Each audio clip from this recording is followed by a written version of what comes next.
Bom dia, pessoal. Levemente atrasado hoje.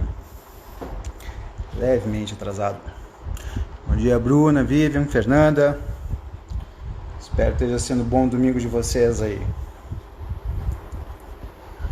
Então, vamos às minhas pequenas colas aqui. Bom dia, bom dia. Um calor aqui, falta do frio já.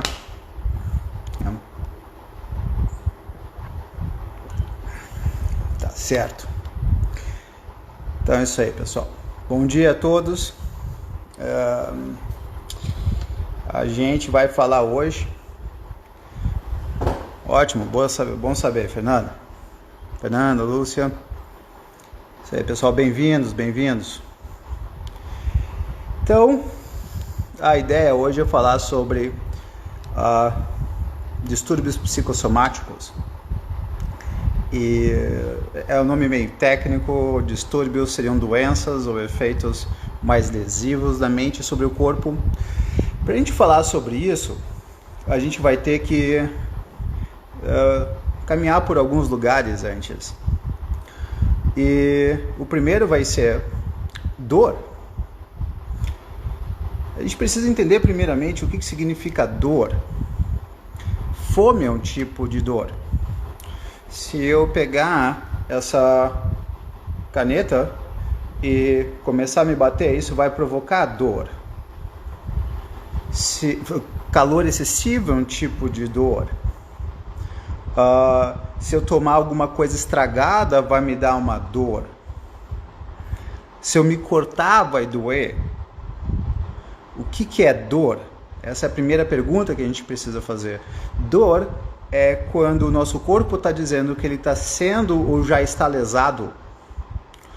Então, tudo que der dor significa que está fazendo mal ao nosso corpo. Tudo.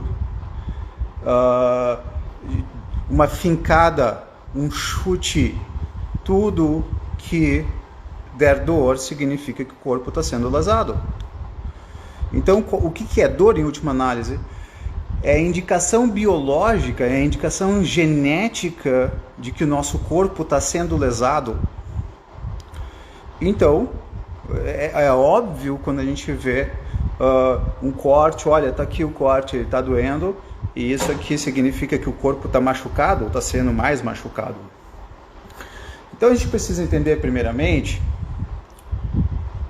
que se dor é essa indicação biológica de que o nosso corpo está sendo lesado, nós precisamos entender, primeiro, quais são as fontes possíveis de dor. Então aqui nós temos, vamos chamar aqui de corpo, tá? Eu sei que vai ficar estranho na escrita, mas está aqui o corpo, vocês estão lendo diferente de mim, mas o que é que influencia o corpo, o que é que provoca dor? Essencialmente três coisas. Primeiro, nós temos a parte toda de DNA, faz o nosso corpo funcionar, faz o nosso corpo ter o batimento cardíaco, faz o nosso corpo, enfim, funcionar independentemente da mente. Isso pode afetar o corpo de uma tal forma que provoca dor. O que mais provoca dor? O ambiente. Quando eu falo ambiente, eu estou falando de quaisquer aspectos químicos, físicos ou biológicos. Ok, então nós temos aqui uma das fontes que afetam o corpo é o DNA, a outra fonte vai ser o ambiente. O físico pode ser uma batida na cama, pode ser tropeçar, cair, machucar o joelho. O químico pode ser tomar alguma coisa estragada. Tudo isso afeta o corpo, tá? E a mente. Então tá aqui. Essas são as três grandes fontes de influência no corpo que podem provocar dor. Então, quando nós percebermos que nós estamos com algum tipo de dor, significa que o nosso corpo está lesado de alguma forma ou está para ser lesado. Ok. Isso compreendido, vamos pensar em termos de mente influenciando o corpo, provocando dor. Ou seja, mente provocando lesões. Aqui vale dois conceitos diferentes. Um é somatização. A palavra somatização vem de soma, que significa corpo. Então, somatização acaba sendo compreendido praticamente como qualquer efeito da mente sobre o corpo que provoca diarreia, provoca vômito, aceleração cardíaca, alteração na pressão, diferentes distúrbios até mesmo intestinais. Então, isso seriam somatizações, seriam efeitos da mente sobre o corpo. Isso é uma somatização.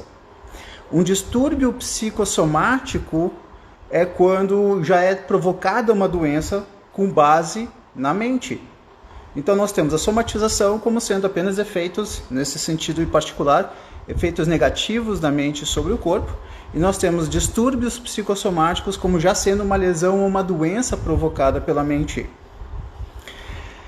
Então, quais são os distúrbios? Como que a mente influencia o corpo de forma negativa? Como nós havíamos falado, dor é a indicação biológica de que o corpo não está sendo lesado, ou já está com uma lesão, ou já está com uma doença. Quais são as emoções dolorosas? As emoções que afetam negativamente o corpo? As emoções que afetam negativamente de duas formas, mas a gente já chega lá, o corpo. De uma maneira geral, a gente pode pensar raiva, angústia, ansiedade, melancolia, todas as emoções que vocês imaginarem que deem dor, serão emoções que estão provocando um mal-estar, que estão lesando ou criando a possibilidade de já ter lesado o corpo. Tá? Então, quando se fala de distúrbio psicossomático, nós estamos falando de emoções que afetaram de maneira negativa o corpo. Essas emoções, por definição, serão as emoções chamadas de emoções dolorosas. Eu vou mudar o nome agora. Mais do que emoções dolorosas, praticamente são venenos. Venenos para o nosso corpo. Todas as emoções dolorosas são venenos para o nosso corpo. Muito importante entender isso.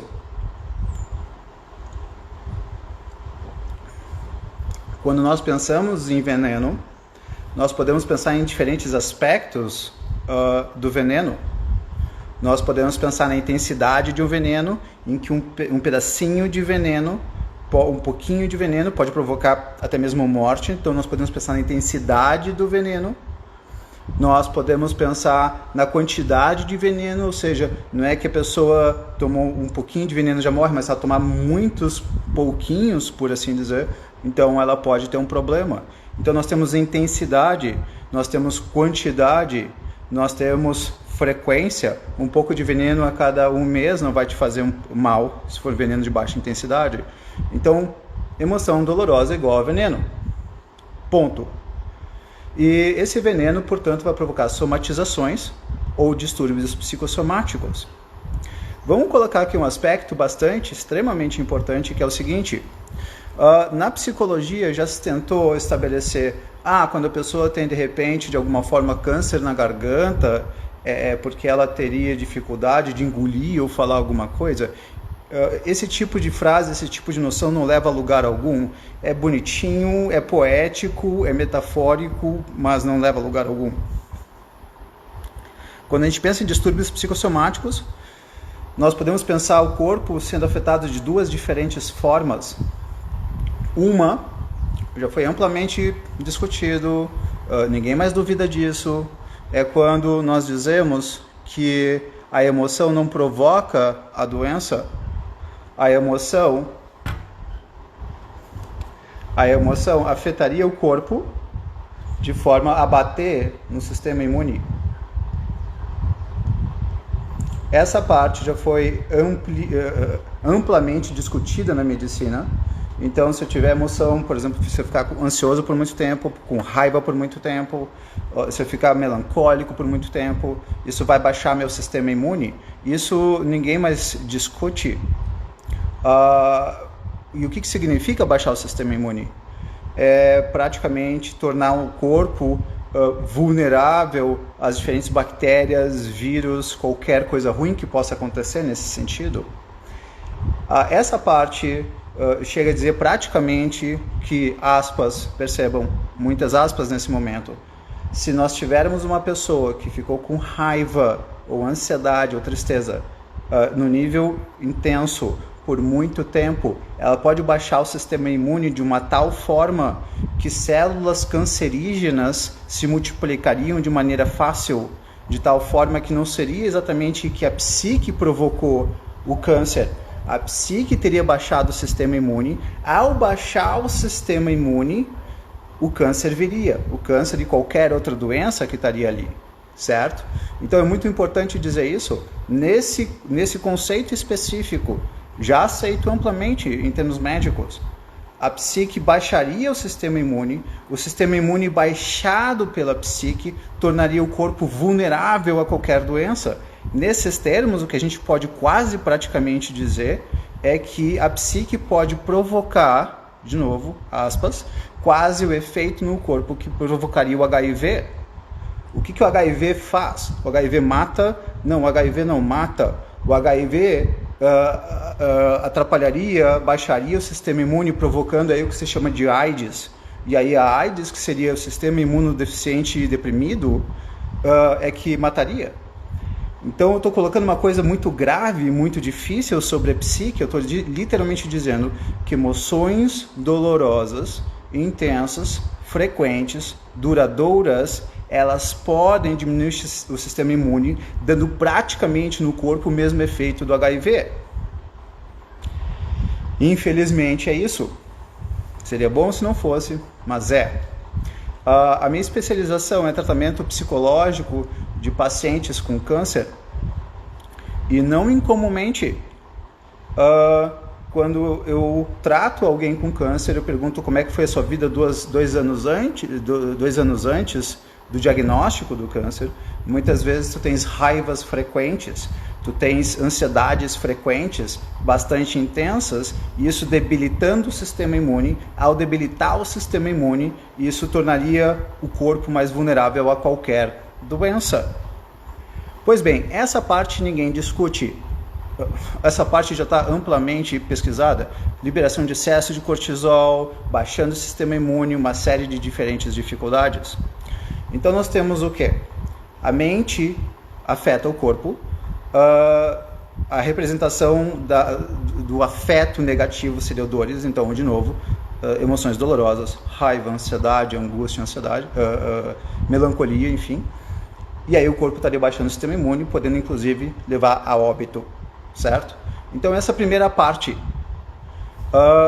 Tem uma outra parte, e aqui já não é tão aceito por muitos na comunidade científica, outros já aceitam mais, é que a mente provocaria alterações de funcionamento intracelular que levaria à doença. Então não é que ela baixaria apenas o sistema imune.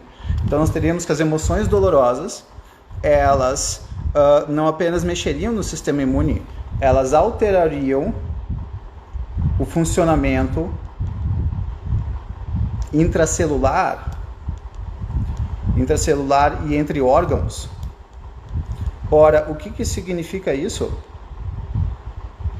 Significa sim dizer que se eu tiver raiva por muito tempo, tá? Que seria parte da mente. Eu tenho raiva por muito tempo. A raiva é um veneno.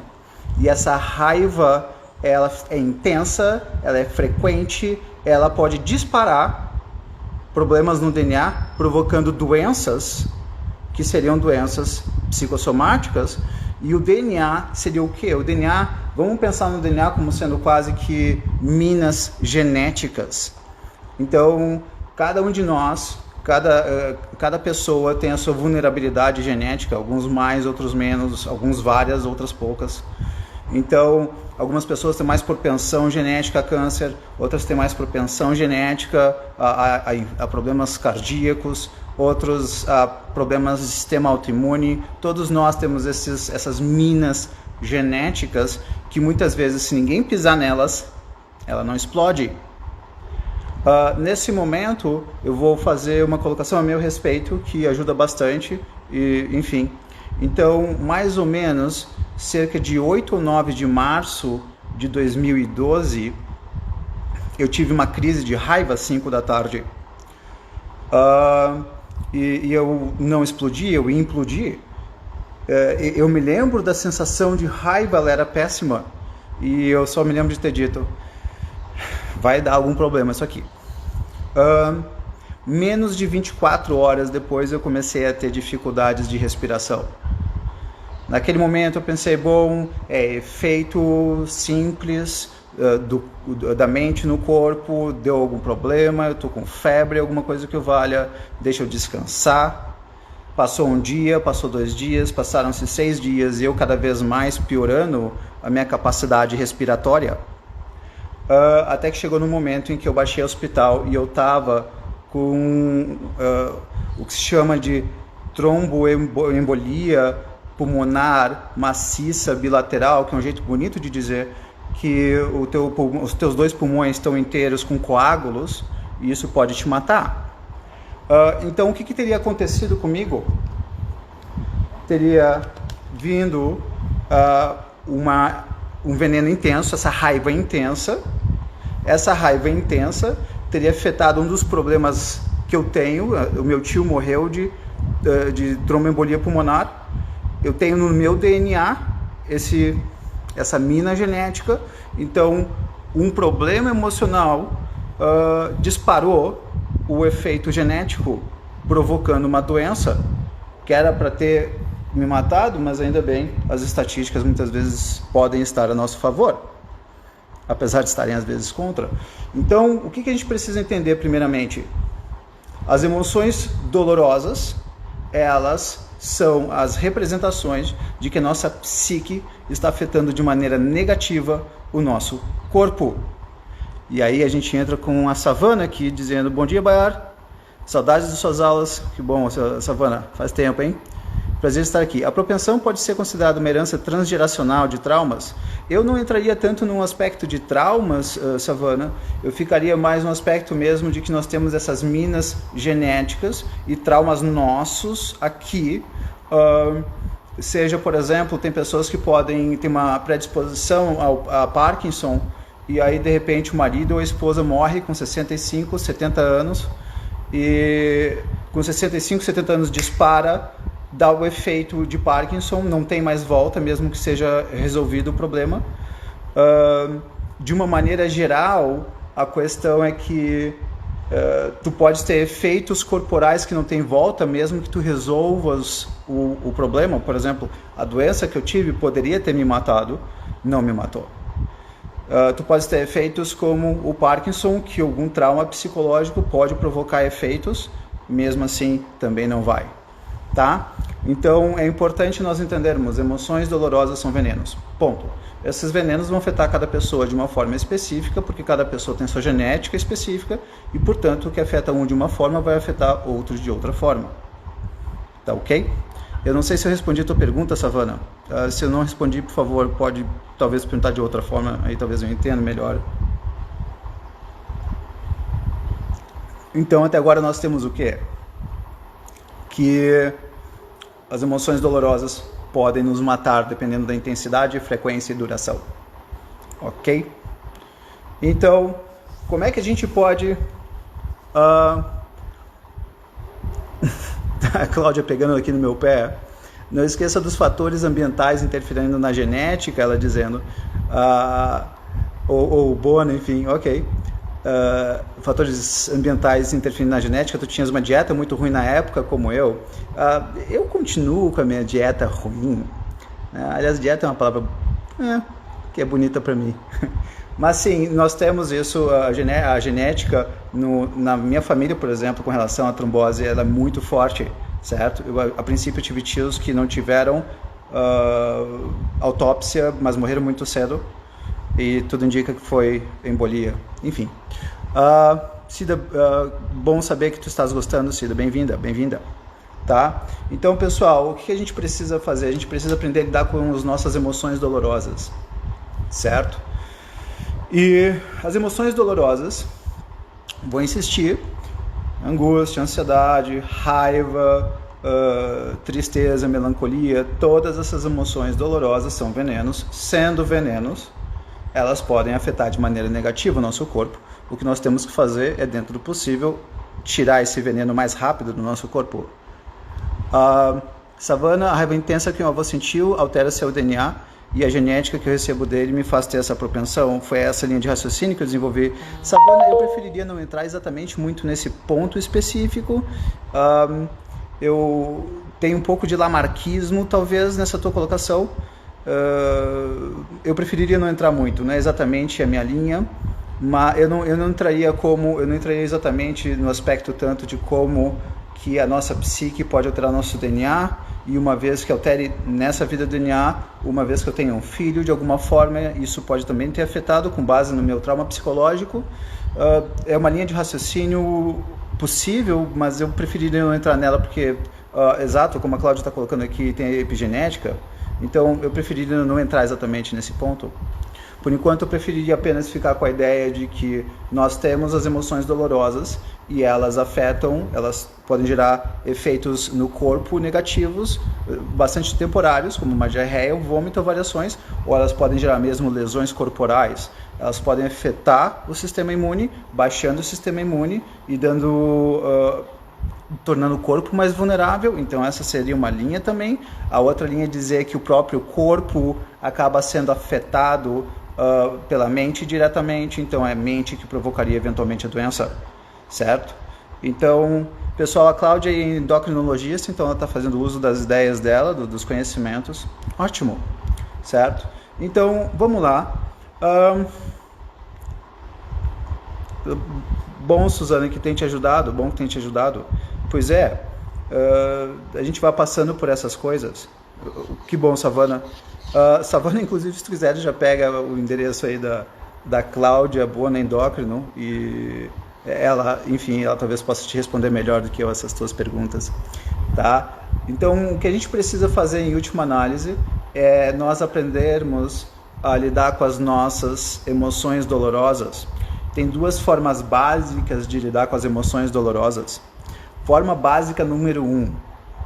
Eu tô com raiva, eu tô com ansiedade, eu tô com a tristeza, eu tô com angústia. A primeira parte vai ser lidar com os efeitos. Então, lidar com a emoção dolorosa. Também é boa, não tá certo. Então, o que nós teríamos é o seguinte, é lidar com as consequências, lidar com os efeitos, tá? Então, nós podemos sempre pensar da seguinte forma, pessoal. Nós temos aqui, eu sei que a letra é feia e tá tudo estranho, mas vamos lá. Tá? Então, nós teríamos tido uma dor, certo? A dor pode ser me sentir traído, certo? E agora eu penso na traição, nas sacanagens, na raiva. Então, essa é a dor. Dessa dor, eu posso ficar com raiva. E agora o meu corpo está sendo afetado por essa emoção dolorosa que é a raiva. Agora, o que eu posso fazer? Qual que acaba sendo o ideal muitas vezes? Eu primeiro vou tentar tirar essa raiva, eu vou tentar diminuir essa raiva. Essa é a primeira ideia sempre. Nós tentamos diminuir a emoção dolorosa, e aí como diminuir essa emoção dolorosa? Tem várias formas de como diminuir emoções dolorosas, certo? Cada um vai preferir a sua. Tem gente que pode gostar de yoga, tem gente que pode ir para a linha de acupuntura, tem gente que pode ir para a linha de massagem, de fazer um exercício físico, tem pessoas que podem querer assistir um filme de violência, tem pessoas que podem querer, enfim, fazer alguma arte marcial. Cada um precisa achar a sua forma de como lidar com as emoções dolorosas, de uma forma a diminuí-las. Sim, no primeiro momento nós estamos lidando com as consequências. por que a gente precisa, não sempre, mas lidar com as consequências? Porque aquilo está nos lesando. Uma raiva intensa, vocês podem ter certeza, se qualquer pessoa ficar com uma raiva intensa o dia inteiro por uns 2 ou 3 dias, essa pessoa vai ter algum problema, vai ser enxaqueca, pode ser alguma infecção urinária. Eu já atendi muita paciente que acaba tendo infecção urinária por conta de ansiedades ou raivas e variações, certo? E infelizmente às vezes coisas bem mais graves. Então, o que é muito importante é que seja colocado a ideia de que se eu estou com uma emoção dolorosa, quanto antes eu diminuí-la, melhor. Então, distrações são formas diferentes de lidar com consequências. E a Fernanda coloca, sou uma prova viva disso, piorei um quadro de hérnia de disco, fiquei sem andar. Segundo meu médico, a hérnia era pequena, porém, devido à contratura muscular e insônias, sim, a minha ansiedade piorou muito. Se a fé ajuda, e aí a Marília Veloso, mãe, pergunta, a fé ajuda? A fé sempre ajuda nesse sentido. A fé, rezas e variações, elas acalmam as pessoas, tá? Agora, o que é importante? Isso aqui é... Eu preciso entrar um pouco nesse mérito, porque, enfim... Tem pessoas que elas vão passar a vida inteira só lidando com as consequências. Então, toda vez que eu fico com raiva, eu vou lá e tomo um frontal. Toda vez que eu fico com raiva, eu vou lá e faço exercício físico. Ou eu rezo. Ou eu faço uma massagem, ou eu faço uma acupuntura, ou eu faço reiki, ou eu faço... trabalho com energias de cristais, coisas que me acalmam por diferentes razões.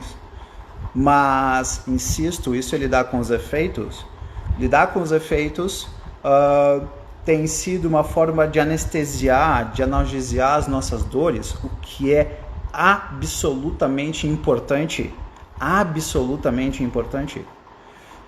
Contudo, é também bom nós lidarmos com as causas. Nós podemos tentar fazer concomitantemente a mesma coisa.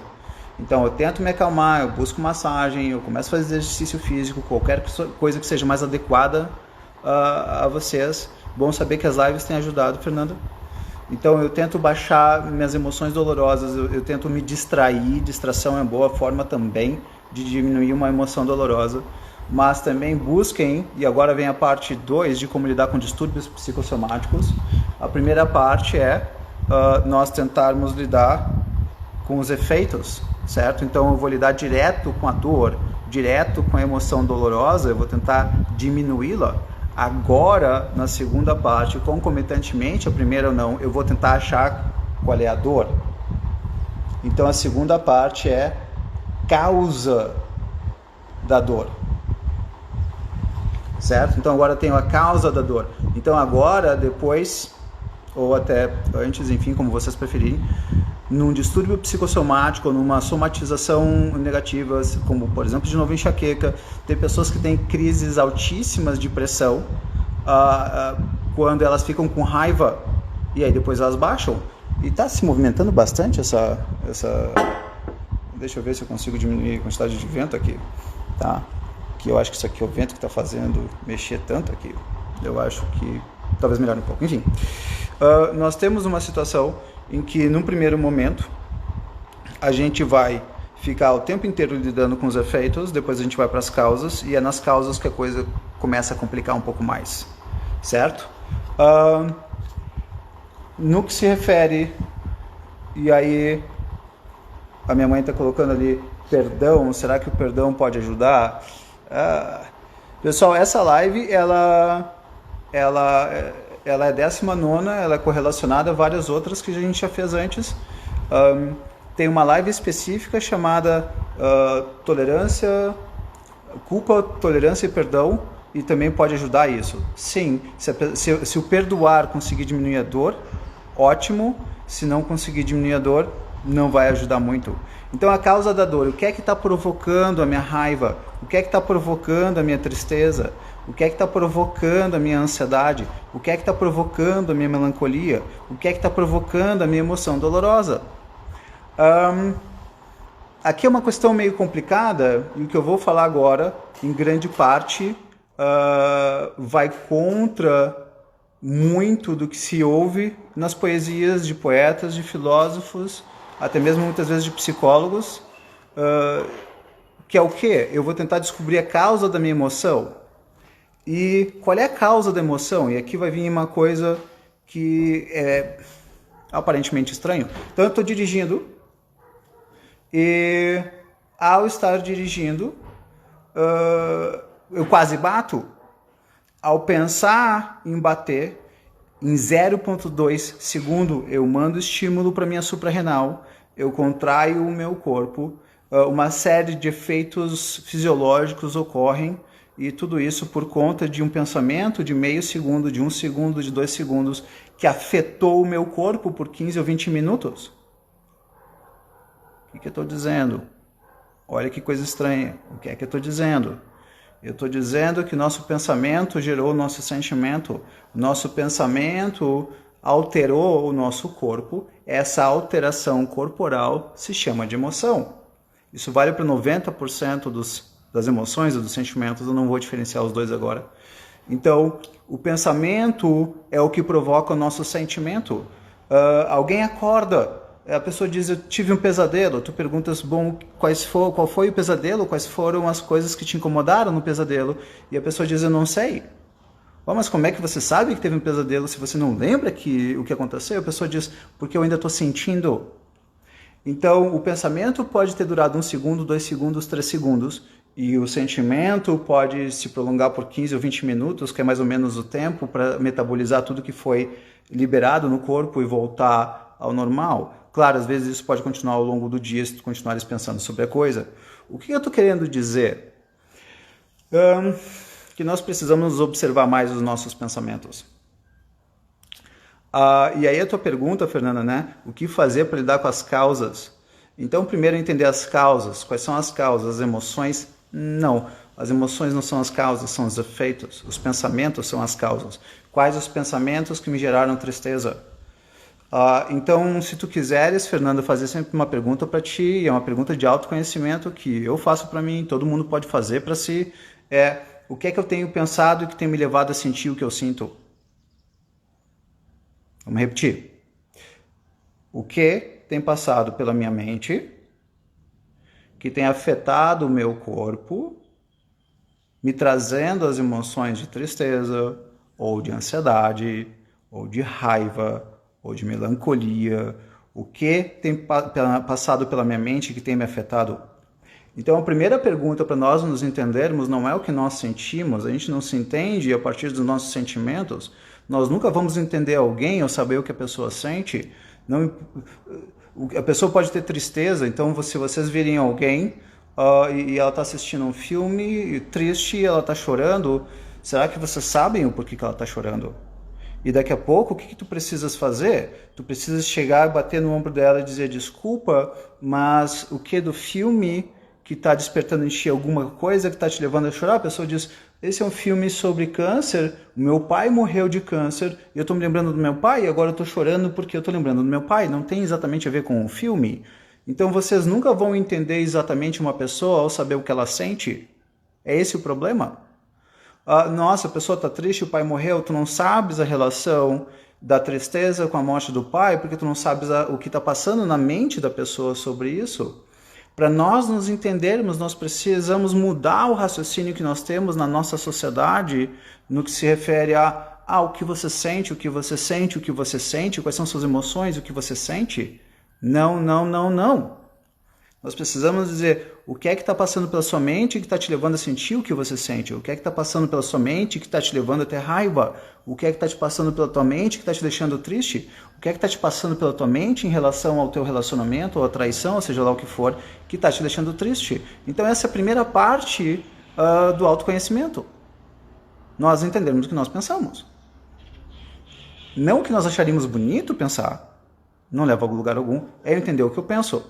Ora, se eu entender o que eu penso, eu fui traído pela minha mulher com o meu melhor amigo, e aí eu penso isso, bom, Bayard, de que maneira isso te incomoda? De que maneira te afeta isso? Eu digo, bom, eu não me senti valorizado, então eu tenho problema de valorização, eu me senti, eu fui traído por quem eu mais confiava, então agora eu tenho que lidar com essa confiança.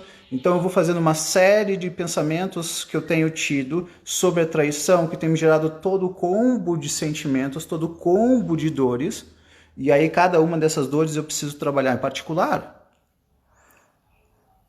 E a Flávia Nathalie pergunta, e o que acontece com a pessoa que sente tristeza algumas vezes ao dia? É a associação com várias coisas que acontecem no dia. Pode ser, Flávia, a ideia seria, nesse sentido, nós apenas fazermos o seguinte, e esse é um exercício que vocês podem fazer, tem muitos psicólogos aqui, eu sempre faço com meus pacientes, alguns já ouviram falando isso. Um dos exercícios que eu mais faço com pacientes é pedir para eles, em momentos de tristeza ou de raiva ou de qualquer emoção dolorosa, eu peço para que eles anotem o que estava passando na mente deles até 15, 20 minutos atrás e de que maneira isso foi afetando. Então, eu fui traído pela minha mulher com o meu melhor amigo, o que é que e eu começo a chorar, bom, deixa eu entender o que me incomoda, bom, o que me passa pela mente sobre isso? Eu confiei em quem não merecia, eu vou escrevendo. Eu confiei em quem não merecia, eu achei que eu fosse uma pessoa especial para ela, não sou. Será que eu sei me valorizar independentemente do outro? E só faço uma lista, só uma lista. Tudo que passou pela minha mente, e cada uma dessas coisas eu vou reconhecendo como sendo uma fonte minha de dor, que, sendo a dor, voltando, sendo a dor, a indicação biológica de que algo que está passando na minha mente está fazendo mal ao meu corpo, sendo essa emoção dolorosa, sendo esse o conceito, cada pensamento meu que altera de maneira negativa o meu corpo, que altera de maneira dolorida, não especificamente apenas negativa, mas de maneira dolorida o meu corpo, cada pensamento desses, uma vez que eu supere, eu vou resolvendo os efeitos ou os venenos que a minha psique está lançando no meu corpo. Então a grande pergunta sempre, primeiramente, é o que eu penso que tem me feito mal? Ponto de interrogação. O que é que eu penso, o que é que passa na minha mente que tem provocado efeitos negativos no meu corpo?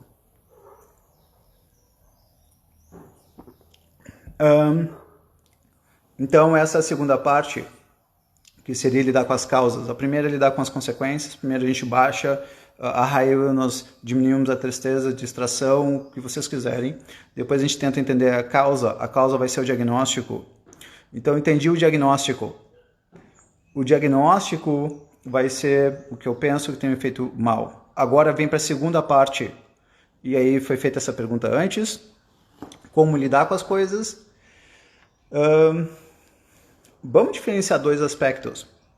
E esses dois aspectos foi profundamente, continua sendo profundamente errado na psicologia, principalmente na psicologia brasileira. Entender o problema é uma coisa. Entender o problema é que nem entender o fato de eu ter câncer por razões X, Y e Z. Uma série de coisas. Perdão. Então, entender é uma coisa. Só que entender não significa saber lidar. Entendo que a pessoa tenha câncer por razões tais, porque geneticamente X, porque ela comeu isso, Y, porque não sei o que, Z, porque ela fumou, blá, blá, blá. Ok. Foi entendida a causa do câncer. Já se entende as dores, já se entende as dificuldades, beleza. Como lidar com elas? E aí a Marília coloca, então, ok, a situação de um chefe me humilhou, então não me sinto reconhecido, não me reconhecem, portanto, então será que eu tenho que retomar a minha autoestima, começar a me amar? Seria uma variação importante? Pulou ali e passou, não sei, do que se anestesiar com remédios ou paliativos, alguém colocou isso, por favor, se alguém colocou isso, pode repetir, porque correu. A Bruna coloca, Bayar, e sobre a dificuldade da pessoa em falar o que pensa por conta da sua moral, às vezes não perceber, deixando culpa por pensar o que pensa. Bruna, é isso mesmo. No processo de eu entender o que eu penso, eu muitas vezes vou me descobrir uma pessoa talvez não tão moral quanto eu gostaria de ser. Se eu pensar que... Vamos pegar uma frase bonitinha, vai. Se eu pensar que, olha... eu não me separo por causa dos meus filhos, olha que frase bonita, eu tô me sacrificando que é um conceito moral em termos cristãos. Eu sacrifico a minha vida para cuidar dos meus filhos, só que na realidade isso é apenas um pedaço da verdade, 10% da verdade. Os outros 90% da verdade, ao eu entender o porquê que eu não quero me separar, é que eu entendo que eu tenho medo de ficar só, eu tenho medo de cair em termos de condições financeiras. O problema muitas vezes é que ao nos conhecermos a gente vai descobrir que a gente é menos santinho ou menos bom do que nós pensaríamos ser. Então, sim, a moral pode dificultar muitas vezes o autoconhecimento porque vai doer. Doenças genéticas e psíquicas me levam às dores. A palavra doença vem de dor. Tu pode ter dores genéticas, sem a menor dúvida, e formas de pensar que levam às dores, sem a menor dúvida, e toda dor psicológica, na realidade, é uma dor física, certo? E aí, Fernanda, tu colocas o que podemos fazer para melhorar a autoestima. Fernanda, a pergunta é ótima. Eu te pediria a gentileza de dar uma olhada numa live que eu fiz. Tá naquela série lá, não lembro exatamente qual foi o número, mas que é específica sobre autoestima e de repente isso pode te ajudar um pouco, tá? Mas em última análise, a autoestima seria nós aprendermos a nos valorizar independentemente do outro. Se eu me valorizar a partir do outro, eu chamo isso de heteroautoestima, nada contra, só que se eu dependo do outro me valorizar para então eu me valorizar, eu fico dependente do outro. Então essa é a diferença entre autoestima e heteroautoestima. E as ideias, portanto, no autoconhecimento, quando eu penso por que eu não tomo as decisões que eu tomo, e aí eu descobri que eu não tomo porque eu tenho medo, e não é porque eu sou bondoso, eu não vou me separar não por causa dos meus filhos, mas por minha causa, então eu deixo de ser de repente a boa pessoa que eu pensei que eu fosse, tá? Isso, depois se tu tiveres alguma dúvida, Fernanda, dá um toque e a gente vai aprofundando mediante as tuas necessidades, tá ok? Então, a grande coisa muitas vezes é nós sabermos reconhecer que ao nos conhecermos, muitas vezes nós não vamos ser a pessoa boazinha que nós vendemos para todos os outros e nem tampouco para nós mesmos, certo? Eu já vi mães que dizem, eu abri mão da minha vida para cuidar do meu filho e do meu marido. Só que aí tu perguntas para ela qual era o sonho de vida dela. O sonho de vida dela era não trabalhar e cuidar dos filhos dela. Ou seja, ela não abriu mão da vida dela para o bem do filho e do marido, ou dos filhos do marido. Ela fez o que ela queria, ela fez o que ela sonhava, mas agora ela diz que no fundo não foi por causa dela, o que seria uma coisa feia, mas sim por causa dos filhos. Eu me sacrifiquei por vocês e vocês não se sacrificam por mim. É bonito a gente falar isso para nós, não é verdade. E a Marcela pergunta, seria a pergunta que penso sobre mim quando penso em determinada coisa, é uma das melhores frases que tu pode fazer, Marcela, sem a menor dúvida. Tá? O que é que eu penso quando eu estou me sentindo mal? Eu estou falando aqui o tempo inteiro quais as ideias que estão passando pela minha mente, que estão provocando as minhas emoções dolorosas. Só que se tu quiseres se conhecer também, é uma possibilidade. Começa a te perguntar, em momentos felizes, o que é que está passando na minha mente também, certo? Será que... eu amo então a minha mulher. Bom, deixa eu tentar entender o porquê eu a amo. Eu vou tentar lembrar ou ver momentos em que eu me sinto bem com ela e ao entender esses momentos, ao ver esses momentos, o que é que está acontecendo exatamente? O que é que está passando na minha mente? O que é que está gerando esse meu bem-estar? Certo? Então, em grande parte, quando nós entendemos o que passa na nossa mente, fica muito mais fácil nós nos entendermos. A analogia que eu faço muitas vezes entre sentimento e pensamento me lembra muito aquele desenho do Pica-Pau em que tem um buraco no barco, começa a entrar um monte de água, e agora eu fico tentando tirar a água que está entrando dentro do barco, como na realidade se fosse esse exatamente o problema é o buraco. O buraco é o que eu penso, a água é o que é o sentimento. Tá? O que a gente precisa fazer? O pensamento é difícil de nós percebermos muitas vezes. A minha mulher falando, tô aqui, Cacá, Karina. Então, o que é que eu penso que me leva a sentir o que eu sinto? Só que o que eu penso, às vezes eu posso pensar por 2 segundos, só que o efeito desses 2 segundos de pensamento podem durar 15 ou 20 minutos. Quando a gente pensa em síndrome do pânico, por exemplo, as pessoas no geral dizem, eu não sei, Bayard, eu só sinto a crise de ansiedade, eu não sei de onde ela vem, eu só tenho a sensação, eu começo a me sentir mal e eu não sei, eu não consigo entender, é uma coisa que vem. Tem uma frase aqui que vale muito, é uma frase de Steven Spielberg, eu acho que foi dele, ou de George Lucas, Steven Spielberg, eu acho. Numa entrevista foi perguntado para ele qual é o mais difícil de fazer um filme de terror, e ele disse mostrar o monstro, porque quando a gente mostra o monstro geralmente é menos aterrorizador do que a gente pensava sobre como seria o monstro. Então a grande ideia seria nós entendermos exatamente o que nós pensamos. Quando nós entendemos o que nós pensamos, nós podemos começar a realmente criar a possibilidade de mudança. Ninguém muda o sentimento. Nós mudamos o pensamento. Ao mudar o pensamento, a gente muda o sentimento. Esse é o ponto. Isso, Gabi. Então a Gabi pergunta, a partir dessa consciência aprender como lidar. Certo? Certo, Gabi. Primeiro a gente vai entender o que a gente pensa. Essa é a primeira parte. Então, entendi a causa, entendi o diagnóstico, como lidar com isso. São os dois pontos da vida. Como entender as nossas dores e como lidar com as nossas dores. Como entender de que forma a traição me incomodou, como entender de que maneira a morte de quem eu amo me afetou, como entender de que maneira a falta de dinheiro, de que maneira a pandemia tem me incomodado. Então, entender uma coisa é uma parte. A outra é como lidar com as dores da vida. Me foi perguntado, eu acho que na última live, e eu não tive a possibilidade de responder, então vem aqui a resposta, que é como lidar com os problemas da vida. E a resposta é muito simples. Aprendendo a lidar com elas. E não existe a forma única, não existe a forma certa. Então, por exemplo, de novo, minha mulher me traiu. Ok, se eu chegar num padre e disser isso, que tipo de orientação ele vai dar em relação a isso? Se eu chegar num rabino, que tipo de orientação ele vai dar em relação a isso? Se eu for a uma sessão espírita, se eu perguntar para um amigo, para uma amiga, qual é a melhor forma de como lidar com as dores da vida? Não existe a forma de como lidar com as dores da vida. Porque cada um tem seu jeito. Como lidar com traição? Isso é uma coisa que nós precisamos aprender e refletir e lidar com essas coisas.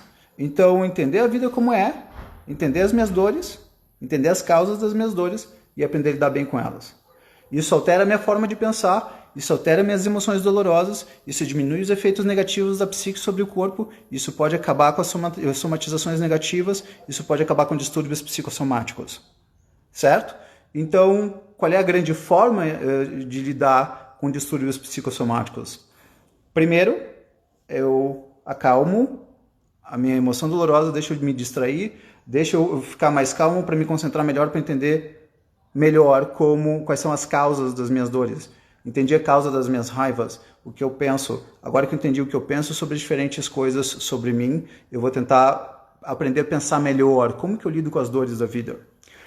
E, infelizmente, pessoal, algumas emoções dolorosas, algumas raivas, algumas crises de tristeza podem provocar efeitos corporais que não têm volta, como acaba sendo às vezes até mesmo o início de um Parkinson. Tu pode ter um trauma psicológico, em seguida começa o Parkinson, tu resolves o trauma psicológico, o Parkinson permanece, infelizmente. Infelizmente é isso aí. Vinho ajuda, fica a dica, mulher, ela está dizendo para tomar vinho, viu? É ela que faz eu tomar vinho.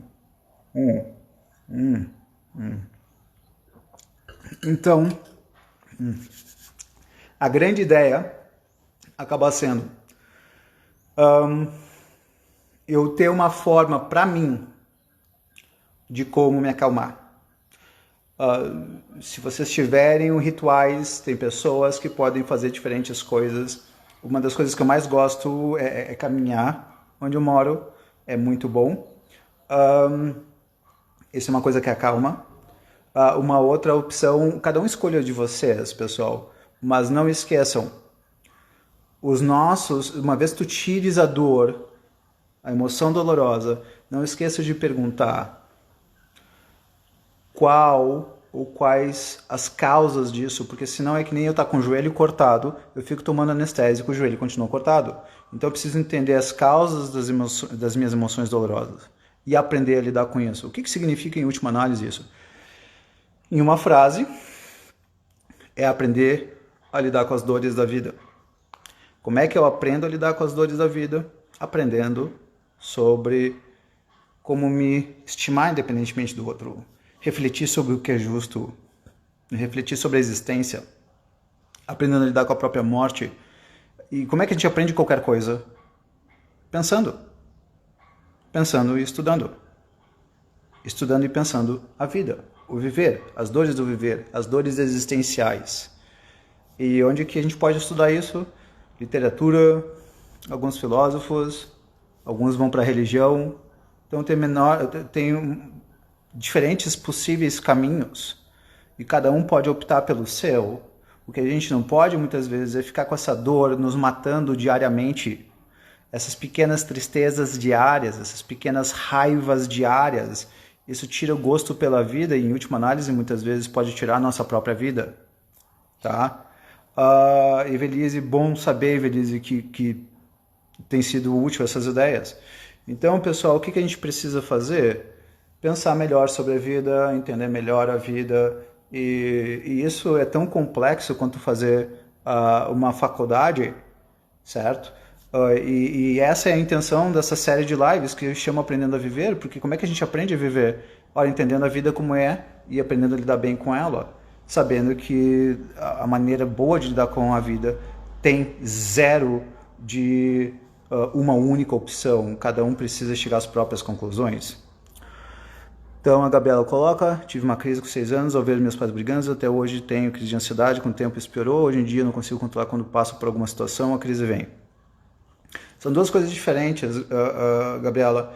Uma é nós entendermos como lidar com as brigas das pessoas, nós aprendermos, primeiro tu entenderes de que maneira isso te afetou, se tu te culpastes ou não, de que maneira tu levastes isso para ti, refletir sobre isso, pensar melhor sobre isso, e às vezes nós vamos ter um problema, mas eu não vou conseguir falar disso aqui, mas por mais que a gente pense coisas no presente, a gente não consegue muitas vezes sentir, porque o passado diz o oposto, e aí tu tens a briga ficando como trauma, sendo um braço, fazendo braço de ferro com o presente, e nós temos o passado contra o presente, e é aqui onde entra a hipnose, certo? Muitas vezes o que nós precisamos fazer é relermos o nosso passado ao lembrar dele de maneira intensificada, o nome disso é hipermnésia, usando essa ideia com hipnose, tá? Faço isso, me afasto das pessoas porque me acho diferente, crises existenciais frequentes. Olha, Sólia, desculpa, eu não sei teu primeiro nome, mas a gente tem que cuidar que crise existencial, ela muitas vezes como uma areia movediça, quanto mais a gente pensa, pior a gente fica, às vezes se a gente não tiver alguma ajuda, tá? Pensar sobre a vida é difícil, pensar sobre os aspectos existenciais é extremamente difícil, fazer isso sozinho é muito difícil. Todas essas coisas que eu estou dizendo para vocês, em grande parte não trouxe da psicologia, mas sim estudando Sêneca, estudando um pouco de Nietzsche, estudando algumas ideias que auxiliam nessas partes. Tá? E a Cláudia coloca, já pensou em escrever outro livro baseado nas lives? Cláudia, para te falar a verdade, eu acabei de escrever um livro, eu acabei faz alguns meses, estou revisando um livro sobre relacionamentos que está com 474 páginas, sem enrolação, sem encheção de linguiça. Eu espero conseguir lançar no que vem, e quem sabe essas outras também, tá? Mas agradeço a ideia, fica aí em stand-by. Então, pessoal, a grande ideia é nós praticamente fazermos o quê? A primeira é nós entendermos as nossas dores, o que nós pensamos que nos faz mal. Por exemplo, um cidadão pode ter ciúmes de outro cidadão, ele fala, não sei porque eu odeio aquele cara. E aí tu perguntas por que eu não sei. Ele olha estranho para minha mulher, mas por que isso te incomoda? Não, porque o carro dele é melhor. Não, calma aí, tu estás querendo dizer que eu acho que eu vou perder minha mulher para aquele cara porque ele tem mais dinheiro que eu? É isso que eu estou dizendo. Ora, então o homem é tão melhor quanto melhor o carro que ele tiver, quanto mais dinheiro ele tiver. Para algumas mulheres, sim. Para alguns homens, sim. A pergunta é, se a tua mulher te trocar por um cidadão porque ele tem um carro melhor que o teu, vale a pena tu teres para ela? E apenas para fazer uso de uma frase de um vilão do seriado Demolidor, qualquer mulher que você possa comprar não vale a pena ter. Gostei dessa frase. Enfim. Mas na realidade não é qualquer mulher que você possa comprar, não vale a pena ter. Qualquer pessoa que você possa comprar, não vale a pena ter como amigo, nem como esposa, nem como esposo ou esposa, certo? Pessoas compráveis, não vale que façam parte da sua intimidade, mas só para botar uma ideia de como lidar com as diferentes dificuldades da vida, certo? Como lidar com o que a gente teme que possa acontecer de ruim. Então eu vou tentar resumir em uma frase tudo que a gente falou. Emoções dolorosas são venenos. Ponto. Esses venenos podem lesar o corpo de uma forma relativamente temporária, como uma diarreia, ou podem facilitar uma doença bem mais grave. Ponto. Como que nós lidamos com as emoções dolorosas? Primeiro, tentem se acalmar, tentem baixar, para ser capaz de focar no o que é que eu tenho pensado que tem gerado minhas dores. Ok? O que é que eu pensei que gerou raiva? O que é que eu pensei que gerou ansiedade? Então, o que eu pensar, o porquê eu pensei o que eu pensei. Então, é sempre pensar o que eu pensei para pensar o que eu penso. Então, tudo que eu pensar, as causas do que eu pensar para gerar uma emoção dolorosa vão ser o diagnóstico. Entendi que eu penso isso. Como lidar com isso? Como lidar com as dores da vida? Certo? Então, menos foco nos sentimentos. Os sentimentos, eles são úteis para nós entendermos que é algo que está nos incomodando, mas os sentimentos, eles só sinalizam alguma dor. Os sentimentos não sinalizam causa, eles sinalizam uma dor. Busquem as causas. As causas dos nossos sentimentos são os nossos pensamentos, certo? O problema, muitas vezes, é que muitas das coisas que a gente pensa, a gente pode ter esquecido e agora a gente só tem o efeito. Como tem uma crise de ansiedade que vem do nada, a gente não sabe o que é. Quando a gente olha para alguma cena de tragédia num filme, tu só sentes a emoção, não tem um pensamento, que é verdade. Isso seria um sistema automatizado de aprendizagens, como amor à primeira vista. Eu vejo uma mulher que representa tudo que eu aprendi a pensar e valorizar, e agora eu olho para ela e tenho uma explosão de sentimentos. Pensei nada, certo? Então, na realidade, eu aprendi a pensar e valorizar coisas que muitas vezes eu não percebi que eu aprendi a valorizar e pensar. Esse é o problema. Então, o que nós precisamos aprender a fazer? Entender o que nós pensamos. E para isso, muitas vezes, vale um papel e uma caneta. Tá se sentindo mal? O pessoal pode fazer esse diário, não tem problema nenhum. É um ótimo diário. Estou me sentindo ansioso. Quanto tempo? Sei lá, meia hora. Deixa eu tentar lembrar o que eu estava fazendo 15 minutos antes disso. Deixa eu tentar lembrar o que eu estava pensando, fazendo 45 minutos atrás ou uma hora atrás. Começa a escrever. E daqui a pouco eu começo a me lembrar. Daqui a pouco vem a lembrança do que eu pensei. Ups! É isso. Eu pensei isso que começou a me fazer sentir mal. Ok, beleza. Então eu pensei isso. Deixa eu ver se eu pensei mais alguma coisa. Teve isso também. Não, mas esse foi mais grave. Então tu descobres o que tu pensaste, que alterou o teu corpo de maneira negativa. Entendeu o que pensou? Ótimo. O que tu pensaste? Eu pensei que a pandemia vai continuar e eu não sei o que fazer com isso. Eu não sei como lidar com a possibilidade de dor. Eu não sei como lidar com isso. Então, bom, como lidar com isso? Essa vai ser a pergunta agora. Fernanda, a tua pergunta, qual a sua linha de psicologia existencial? Fernanda, na realidade, eu criei a minha, que se chama hipnoterapia educativa, tá? Que se baseia em grande parte em Aristóteles, em Rousseau, alguma coisa de neurociência, muito de Milton Erickson e hipnose, tá? Hipnoterapia educativa. É bem diferente de algumas outras, tá ok? Então, pessoal, sentimento, por trás do sentimento ou antes do sentimento, pensamento. Vou tentar entender o que eu penso de fato sobre as coisas, o que eu penso que me leva a sentir o que eu sinto, o que eu penso que me leva a me sentir mal, o que eu penso que me leva a me sentir bem. Agora, quando eu entendo o que eu penso, quando eu reflito na realidade, o que é refletir? É pensar sobre o pensamento. Quando eu penso sobre o que eu pensei para sentir o que eu sinto, não sei se está ficando claro esse tipo de ideia, mas quando eu penso para alterar meu corpo como ele é alterado, o que é que passou na minha mente sobre isso? Quando eu estou me sentindo mal, o que eu pensei antes para me sentir mal? Quando eu estou me sentindo bem, o que eu pensei antes para me sentir bem? Entendi o que eu pensei, estou entendendo quem eu sou. Ótimo. Em última análise, quem nós somos? Nós somos tudo que passa na nossa mente e apareceram meus últimos 25 segundos. Pessoal, eu agradeço a presença de todos no domingo, espero que curtam esse domingo, espero que tenha ajudado essas ideias. Então, tenha uma boa vida, vamos aprendendo a pensar melhor sobre a vida, sobre nós mesmos e vamos vivendo melhor. É isso aí. Tá ok, pessoal? Então, agradeço. Um grande abraço, bom domingo para vocês. Tchau, tchau.